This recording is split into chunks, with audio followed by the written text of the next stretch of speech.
1730, the Muslim prince Abraham Diollo was kidnapped and sent to Kent Island, Maryland, to work the tobacco fields. He was a scholar and a hafiz of the Quran, and he even wrote 3 copies of the Quran by hand from memory while enslaved.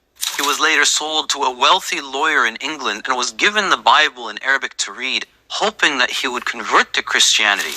But after reading the Bible, Ayuba pointed out that there was no Trinity mentioned in the book, and he said that he considered the Christian belief to be incompatible with monotheism. In 1752, Yarow Mahmoud, another educated Muslim, was kidnapped and sent to Annapolis, Maryland, where he worked on a plantation.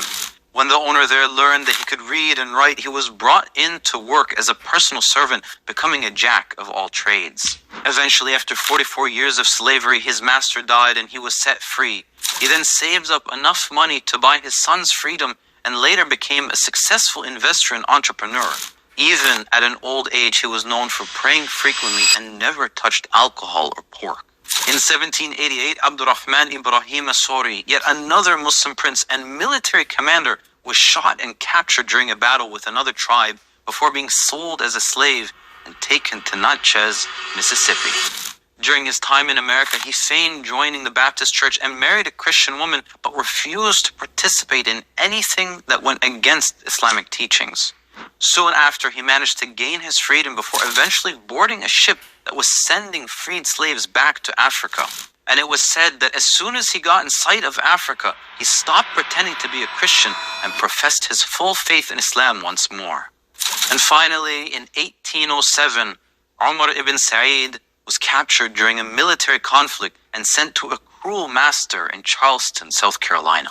He had been a student of knowledge who had spent 25 years of his life studying with Muslim scholars, and when he arrived on the plantation, he managed to escape, eventually ending up in Fayetteville, North Carolina.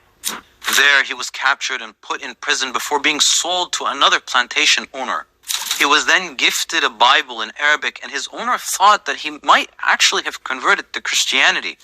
But when he eventually died, it was discovered that he had written dedications to Prophet Muhammad ﷺ in his Bible in Arabic.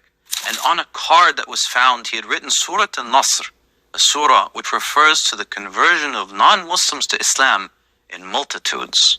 On the other side of the card, however, someone had written the Lord's Prayer in English, having thought that the Arabic writings were actually a verse from the Bible.